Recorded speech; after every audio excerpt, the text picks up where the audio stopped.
భారతదేశం అంధకారంలో ఉందని ఒక చెప్పులు కుట్టుకునే ఆయనకి భారం కలిగింది.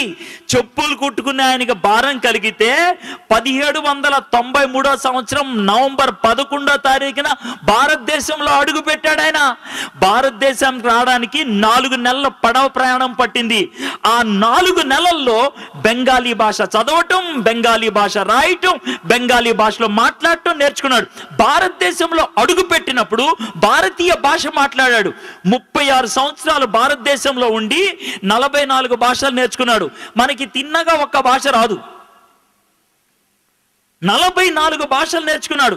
40 భాషల్లోకి బైబిల్ తర్జుమా చేద్దామని ఆరంభించి 28 భాషల్లో కొత్త నిబంధన పూర్తి చేసి 17 భాషల్లో బైబిల్ పూర్తి చేశాడు.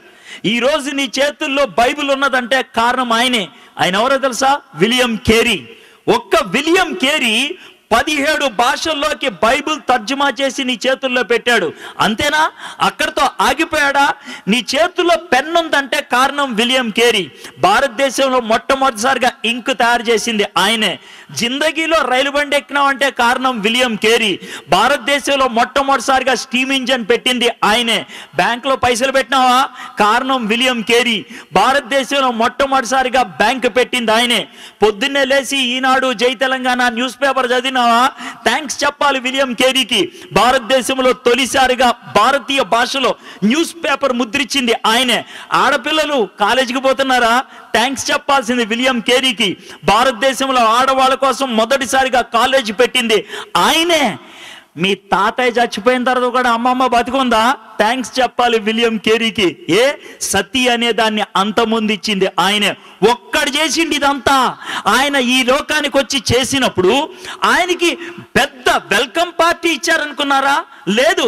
ఆయన జీవితంలో జరిగిన ఒక్క సన్నివేశం చెప్తే ఆయన ఎంత సాక్రిఫైస్ చేశారో అర్థమవుతుంది. కలకత్తాలో ఆయనకు ఒక చిన్న ప్రింటింగ్ ప్రెస్ ఉండేది.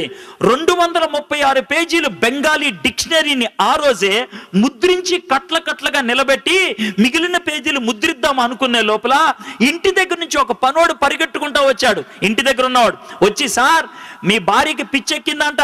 ఎందుకు ఎక్కిందో తెలుసా? భార్యకి పిచ్చి. వాళ్ళ కొడుకు చచ్చిపోయాడు. కొడుకు చచ్చిపోయినప్పుడు పాతి పెట్టడానికి ఎవరు రాకపోతే విలియం కేరీ ఒక్కడే శవాన్ని తీసుకెళ్లి పాతి పెట్టొచ్చాడు. ఆ యొక్క ఎమోషన్లో భార్య పిచ్చెక్కి రాయితో తల కొట్టుకొని రక్తం కారుతుందంటే విలియం కేరీ భార్యను ఓదార్చుతామని వెళ్తూ ఉంటే వెనక నుంచి ఇంకోటి పరిగెట్టుకుంటూ వచ్చి, సార్ ఇప్పుడే మీ ప్రెస్ తగలడిపోయింది అని అన్నాడు. వెనక్కెళ్లాలో ముందుకెళ్లాలో తెలియకుండా సతమతమయ్యాడు విలియం కేరీ. అలా పెనుగులాడి అద్భుతంగా పరిచర్య చేశాడు. ఆ విధంగా పెనుగులాడే వాళ్ళు ఉండి పరిచర్య చేశారు కాబట్టి ఈ దినాన్న కుర్చీల మీద కూర్చొని లైటుల కింద ఈ విధంగా వాక్యాన్ని వినడానికి అవకాశం దొరికింది. అది ఉచితంగా రాలా, ఎవడో ప్రాణం పెడితే వచ్చింది, ఎవరో సాహసిస్తే వచ్చింది. దేవుడు క్రిస్మస్ దినాన నేర్పించే పాఠం ఏంటి తెలుసా? నువ్వు నాకు చెందిన వ్యక్తివి అని చెప్తావా? నన్ను నువ్వు దేవుడు అని పిలుస్తావా? యేసయ్య అంటున్న మాట ఇది. మీలో నన్ను ఎవరైనా గురువు అని పిలవదలుచుకుంటే, నా శిష్యులు అవ్వాలి అనుకుంటే గుర్తుపెట్టుకోండి, ఒకటే ఒక కండిషన్. మిమ్మల్ని మీరు కాదనుకోవాలా, మీ సిలువెత్తి నన్ను వెంబడించాలా. సిలువెత్తి వెంబడించడం అంటే గోల్డెన్ క్రాస్ మెడలో వేసుకొని రావటం కాదు. సస్తే పాతి పెట్టడానికి రెడీ అయ్యే సమాధి పెట్టిని తీసుకొని రావడం, చావటానికి తెగించటం.